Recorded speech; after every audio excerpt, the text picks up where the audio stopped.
Well, a Missouri man got out of jail, but he went right back in. 25-year-old William O'Brien of Fredericktown was released from jail Monday morning, and officers saw him walking home, offered him a ride. O'Brien got into the cruiser, asked the deputy to drop him off at a store. Police say that's when O'Brien got out and a container fell from his coat, one containing 5 baggies of meth. Oh my gosh. So now he's back in jail and charged with possession of a controlled substance with intent to distribute. Not the brightest.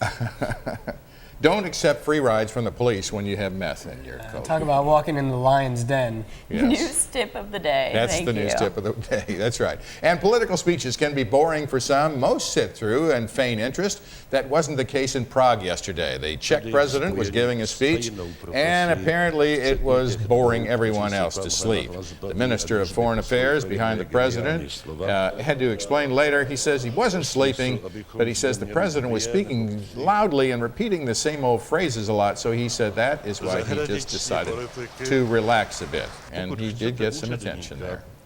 That excuse sounds like a cop-out a little bit. Just a little bit, yeah. For those with a 4x3 TV that can't quite see that, he's like this. I see, yes. Well, actually, we don't have it on our monitors either, so we couldn't see it We either. were hoping for the best with that one. But there you go.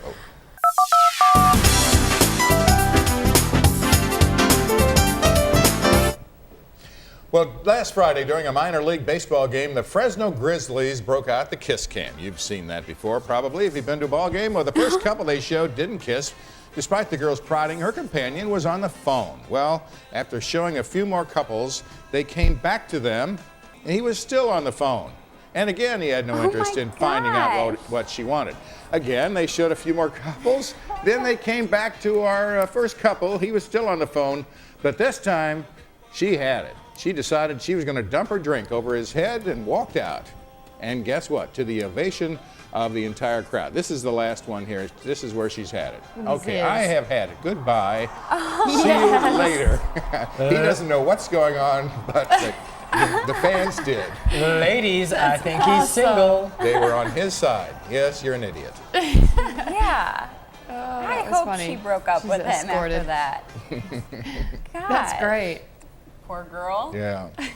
Well, the ads suggested, but now we're hearing it straight from the CEO. Abercrombie & Fitch doesn't want larger women wearing its clothes. They won't even stock sizes larger than a 10. In a new book on retail, CEO Mike Jeffries is quoted in an old interview, actually, saying that Abercrombie & Fitch markets only to skinny and beautiful people. He's quoted as saying, candidly, we go after the cool kids. We go after the attractive, all-American kid with a great attitude and a lot of friends. A lot of people just don't belong in our clothes, and they can't belong. They could belong if you made them bigger. Well, they don't want to belong. They want to make them exclusive. You know, on Seinfeld, there's an episode where George Costanza talks about the jerk store. I think we found it. Oh, yeah? No kidding. They might be going out of business soon. Yeah, actually, he made these comments quite a while ago, and they're just being published now. Being surfaced. I know Abercrombie has been gone out of the Chesterfield Mall in St. Louis and stuff, and maybe they're not as cool as he thinks anymore. Maybe. Maybe this is why. Not such a nice guy. I don't know. But after the break, we'll see who's celebrating a Maybe birthday. they should dump some ice on his head. Maybe so. It was probably his son in that video, the girl at the baseball game.